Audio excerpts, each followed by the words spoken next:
삶의 여정에서 상실과 슬픔은 피할 수 없죠. 우리는 상실을 받아들이고 슬퍼하고 기억하고 치유하기 위해 애써 왔습니다. 음악은 상실의 시간 가운데 우리의 가장 깊은 감정에 접근하며 슬퍼할 수 있는 정당한 공간을 만들어주고 슬픔을 처리할 수 있게 도와줍니다. 그래서 음악은 우리가 슬픈 감정을 발견하고 완전히 경험하고 받아들이는데 일조합니다. 음악을 통해 우리는 말로 할 수 없는 감정을 느끼고 발산하기도 하고 슬픔을 탐색하고 의식적으로 영향을 미치고 우리의 감정이 잠잠히 순화되는 방향을 감지해 나갈 수 있습니다. 그래서 음악은 상실의 시대에 우리가 가진 부드럽고도 강력한 힘입니다. 상실에 관한 주제는 사실 모든 음악 스타일에 존재하죠. 미국 블루스 음악에서는 상실, 헤어짐, 고난, 그리고 죽음 등 그런 주제들이 메인 테마가 됩니다. 갑작스럽고 자연스러운 그런 불행은 블루스 음악의 영감의 원초이기도 하죠. 블루스 음악은 절망과 고통, 어두운 분위기와 함께 그 속에 웃음을 표현하기도 합니다. 블루스와 전혀 다른 장르인 가스펠 장르 역시 상실과 고통을 주제로 다룹니다. 그렇다면 음악은 상실과 고통을 다루면서 우리의 몸과 마음에 동시에 말할 것입니다. 그것은 우리가 말할 수 있는 것과 우리가 느낄 수 있는 것 사이에 경계에 있으면서 우리는 음악을 통해 우리의 느낌을 표출하고 우리의 이야기를 말하기도 하며 음악을 통해 의미와 감정을 나타내기도 합니다. 그래서 우리가 상실 속에서 우리 자신을 발견하고 성장시키며 슬픔을 통해 강해지는데 음악이 주는 도움은 결코 작지 않습니다. 고전 음악을 보게 되면요, 종교와 대중음악 모두 죽음이라는 주제를 다루고 있는 것을 알 수 있습니다. 쇼팽의 장송행진곡, Funeral March, 그리고 핸델의 죽음행진곡, 이런 것들은 장례를 주관하는 사람들이 자주 사용하는 음악이죠. 레너드 번스타인의 교향곡 3번 캐디시는 죽은 자를 위한 유대인들의 기도에서 비롯되었습니다. 그리고 미사곡은 모차르트와 베를리오즈, 베르디 같은 음악가들의 관심을 많이 받았죠. 슬픔과 죽음은 오페라에서도 자주 볼 수 있습니다. 드라마와 음악을 겸한 오페라는 죽음을 로맨틱하게 바라보는 서양 문화의 관점으로 직시합니다.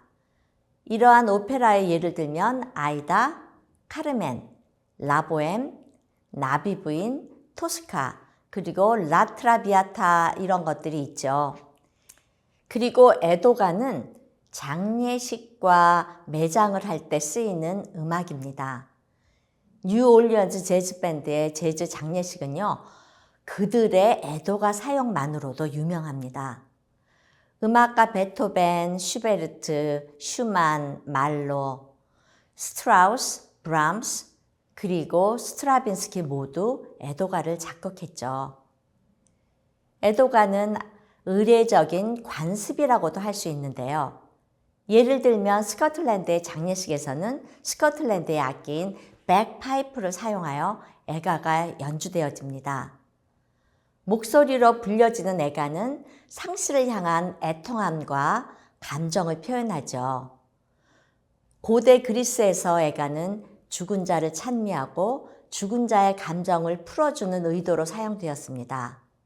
그래서 애가를 듣는 사람들은 음악에서 느껴지는 상실감과 아픔을 느낌으로써 그들의 비통함을 덜어낼 수 있는 거죠. 한편 애가는 유족들에게 자신들의 바뀐 사회적 신분과 지역사회의 동정과 이해를 느낄 수 있도록 해줍니다. 이탈리아의 철학자 에르네스토 데 마르티노는 애가의 몸짓과 음악은 가족의 죽음을 맞는 그런 극심한 위기에 처한 사람의 마음을 완화해 준다고 믿었습니다. 이처럼 애가는 유족의 상실감과 아픔을 위로함과 동시에 죽은 자와 산 자를 다시 이어주는 역할을 하는 거죠. 그리스에서는 어머니가 자식의 죽음을 맞이할 때 그의 아픔을 담은 목걸이를 만들어 영원히 착용하기도 한다고 합니다. 한편 하와이에서는 전통적인 관습으로 멜 카니카우라는 노래로 죽은 자를 기념합니다. 카니카우는 신중히 아주 진지하게 작곡되어지기도 하지만 장례식에서 즉시 만들어져서 불려지기도 합니다. 이 음악은요, 만드는 자의 상실에 대한 경험과 자연에 대한 존중에 대한 내용들을 다루고 있습니다. 그렇다면 음악이 어떻게 죽음에 의한 상실감을 위로해 주는지 한번 생각해 보죠. 우리를 괴롭히는 상실감과 함께 우리가 살아갈 때 음악은 우리의 가슴 아픈 기억을 떠올리도록 함과 동시에 아픔을 위로해 주기도 합니다. 모차르트의 진원곡이든 최신 유행 노래이든 간에 음악은 죽은 자들과 행복했던 순간들을 기억할 수 있도록 도와주죠. 또한 언젠가는 죽게 되는 우리의 모습을 바라보게도 해줍니다. 각기 다른 음악 장르를 듣게 될 때 음악 속의 그 죽음에 대해서 다시 한번 주목해 보고 싶습니다. 그 음악 속에 어떠한 메시지가 숨겨져 있는지, 죽음에 대한 어떠한 태도가 드러나는지 자신에게 질문해 보는 시간을 갖는 거죠. 여러분의 음악적 취향에 관계없이 많은 양의 정보와 죽음을 향한 개인적, 문화적 태도를 발견하시게 될 겁니다. 그렇다면 여기서 누군가 이제 죽음을 앞두고 있는 그런 그 사람이 있다면 병실에서 어떻게 음악으로 위안을 받을 수 있을지 한번 알아보도록 하죠. 임종을 앞둔 가족이 있다면요. 그리고 그 가족이 가정에 있다면 마지막까지 가족과 익숙한 그 집에서 임종을 맞이하겠죠. 그런데 병원이라면 병실에서 익숙하지 않은 장소에서 그 마지막을 보내야 할 것입니다. 병원에서는 임종실을 두어서 임종 당사자와 가족이 함께 소중한 시간을 보낼 수 있도록 하는 것도 있어요. 그런데 긴박하게 임종을 맞는 경우, 또 고통의 시간이 여러 날 걸리는 경우, 이런 그 다양한 경우 가운데 그 임종을 앞두고 일정한 시간을 보낸다 하면 그 시간은 임종 환자와 지켜보는 가족 모두에게 매우 고통스럽고 힘든 시간입니다. 무엇보다도 정작 당사자 자신이 겪는 고통과 그 아픔의 상태는 상상하기조차도 힘들죠. 비교적 평안히 눈을 감으며 임종을 맞는 그런 경우도 있지만 임종 시에 매우 고통스러워하고 괴로움을 표현하고 안간힘을 쓰며 근육 경련과 같은 격렬한 그런 그 반응을 보일 수도 있습니다. 어떠한 경우든 죽음을 맞기까지의 과정도 엄연한 생명 활동의 연장이죠.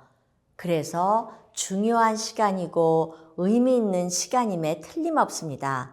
우리의 배려가 있어야 되는 게 맞죠. 또 사람마다 완전한 죽음에 이르기까지는 마지막 몇 주간 혹은 며칠간의 시간은 그건 다를 수 있지만 죽기 전에 보이는 그 격렬하고 힘들고 고통스러운 모습은 차이가 없을 것입니다.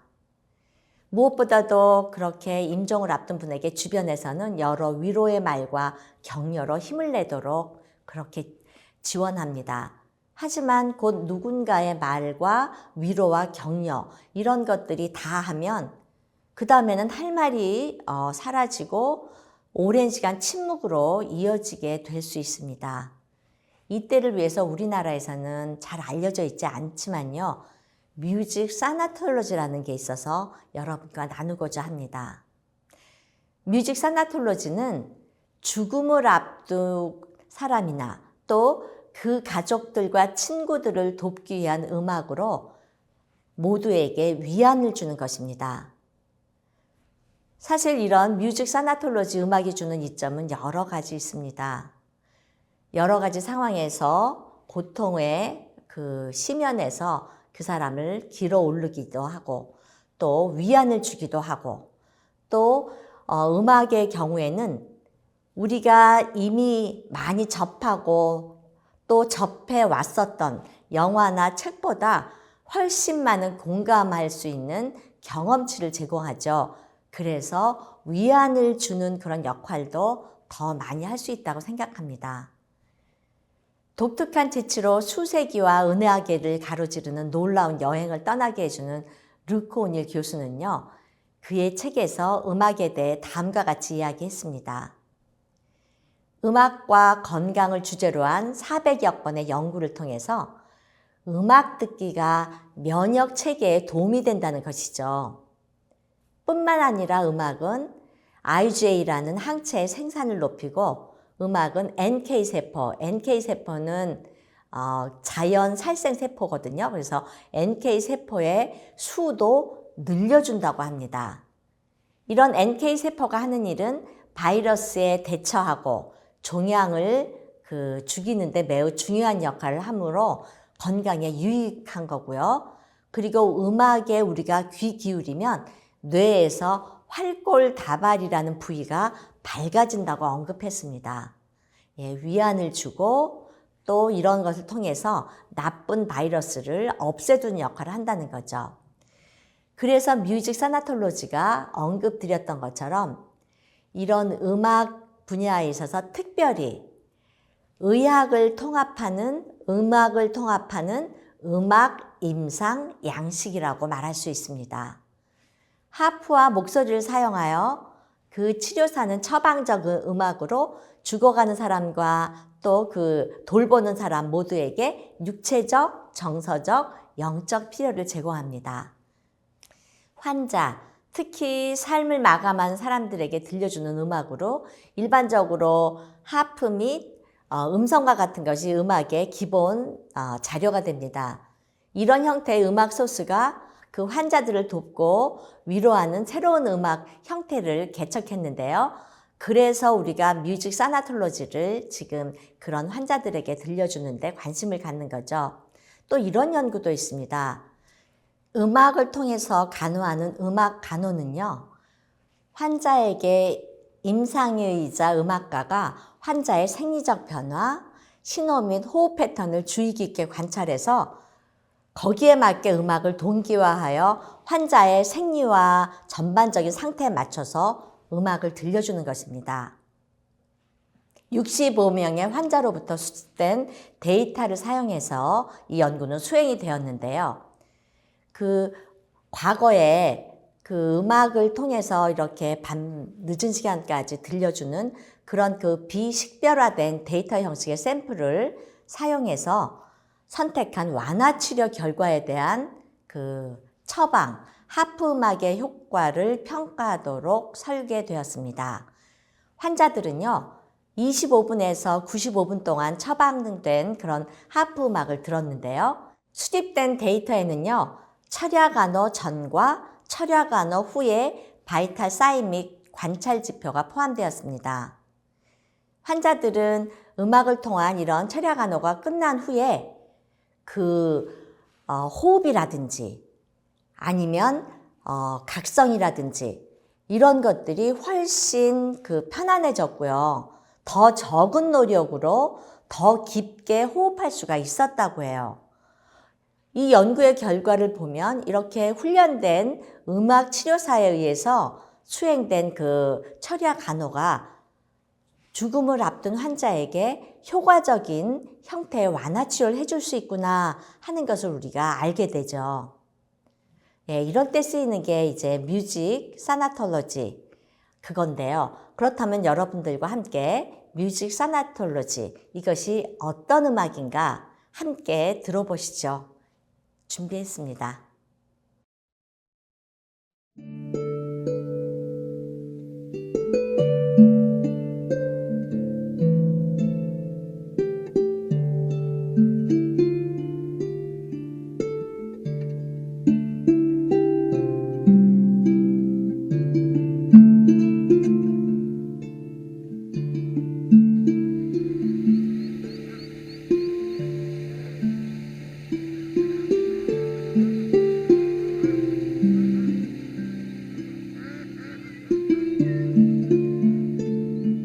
Thanatology has been one of the real special additions to our services here.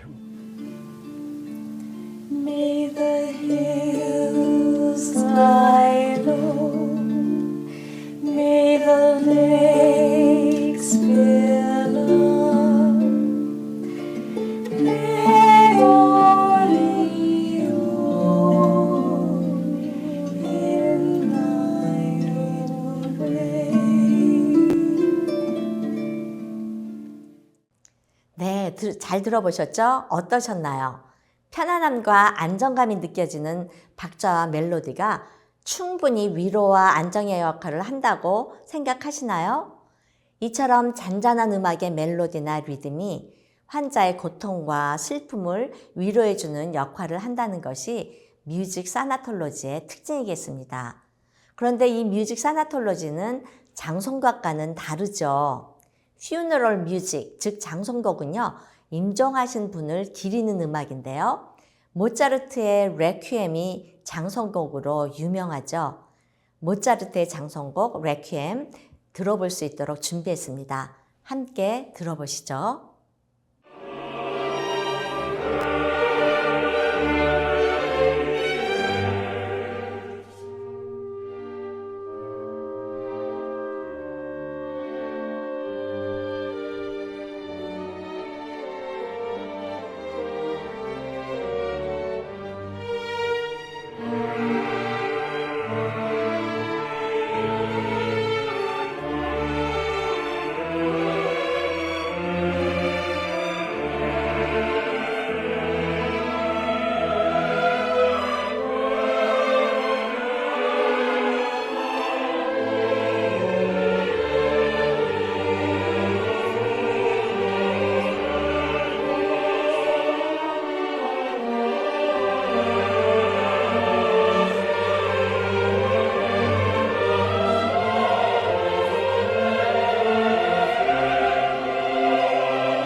네, 모차르트의 레퀴엠, 새로운 느낌으로 들어보셨을 것 같아요.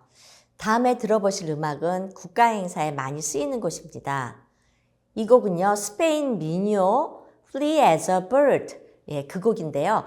한국어로는 고향 생각으로 번안된 그런 곡입니다. 멜로디가 여러분에게도 아주 익숙할 것인데요. 장송곡으로 사용되는 여러 곡 중에서는 가장 애절하고 비통하게 느껴집니다. 같이 들어보시죠.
어떠셨나요?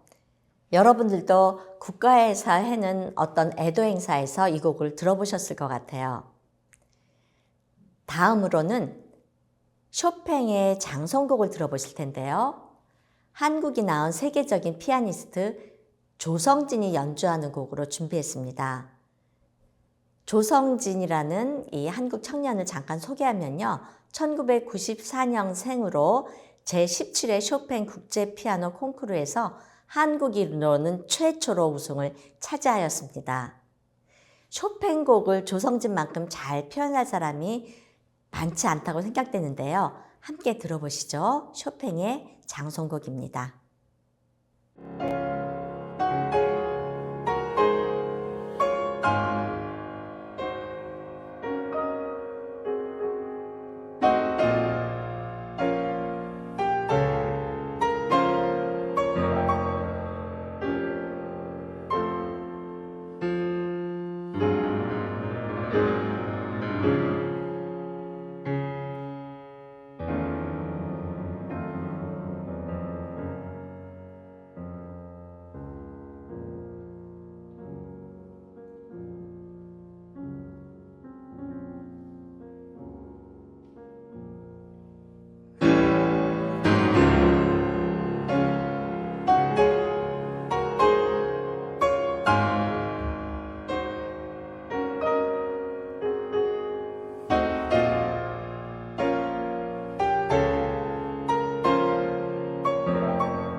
여러분들도 쇼팽의 곡에서 그 슬픈 감정들을, 애잔한 슬픔들을 느끼셨을 것 같은데요.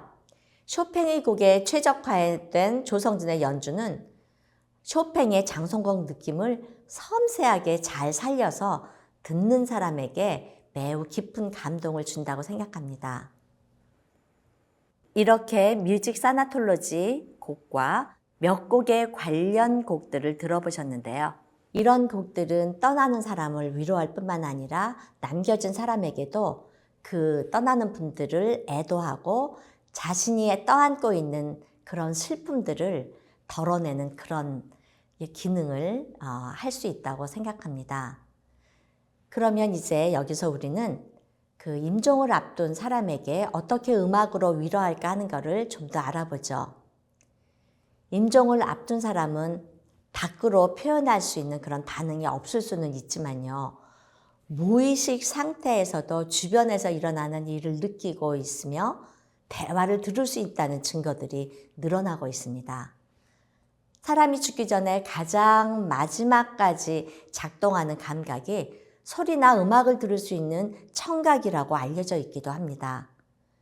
그러므로 생의 마지막 순간까지 음악이나 위로와 사랑의 말을 임종 환자에게 들려주는 것은 죽음을 맞는 사람에게 줄 수 있는 소중한 선물이 될 수 있을 것입니다. 우리가 위에서 연구를 통해 살펴보았듯이요. 임종을 앞둔 사람이 음악으로 위로를 받은 후에 더 편안해지고 비교적 덜 동요하며 통증이 줄어든 경향이 있다는 것도 알았습니다. 이것은 임종을 앞둔 일을 고려한 음악이 환자의 통증이나 초조, 불면증, 호흡 곤란과 같은 신체 증상을 완화하는 데 도움이 될 수 있다는 것으로 우리가 파악할 수 있고요. 또 환자뿐만 아니라 그 시간에 함께 있는 간병하는 사람에게도 평온함과 편안함의 분위기를 제공할 수 있다는 것을 우리가 알 수 있었죠. 그러면 어떤 음악들이 죽음을 맞이하는 사람에게 위로가 될까요? 사실 음악은 개인의 취향이 강한 것이기 때문에 개인마다 다를 수 있을 것입니다. 그래서 개인과 환경에 맞게 적용해 보는 것이 중요할 텐데요. 그렇다면 아마도 어떤 고정된 음악 스타일은 아닐 수 있습니다. 개인마다 생전 경험과 정서와 특징이 다 다르고 사람마다 좋아하는 음악이 다르므로 임존 음악을 하나의 고정된 장르로 보기보다는 유연성을 갖는 것도 좋다고 생각합니다. 개인에게 특별하고 생전에 좋아하고 즐겨 들었던 음악을 듣도록 해준다면 많은 위로가 될 것인데요. 어떤 경우에는 찬양이, 어떤 경우에는 가곡이, 어떤 경우에는 태평서 같은 그런 국악이, 애잔한 클래식이나 특정 악기 연주, 어떤 경우는 밝은 분위기의 음악이나 노래가 될 수도 있을 것입니다. 환자가 듣기 원하는 음악이 또 평소에 듣던 음악이 잔잔히 흘러나와 익숙함과 친근함으로 그 마음을 어루만져 준다면, 그래서 평안한 상태가 된다면 그는 삭막하고 건조한 병실에서 그 마지막 고통을 견디는데 힘을 얻고 평안히 임종을 맞이하는데 힘이 될 수 있을 것입니다. 그렇다면 뮤직 사나톨로지는 음악으로서 최선의 기능을 다한 것이라고 생각합니다.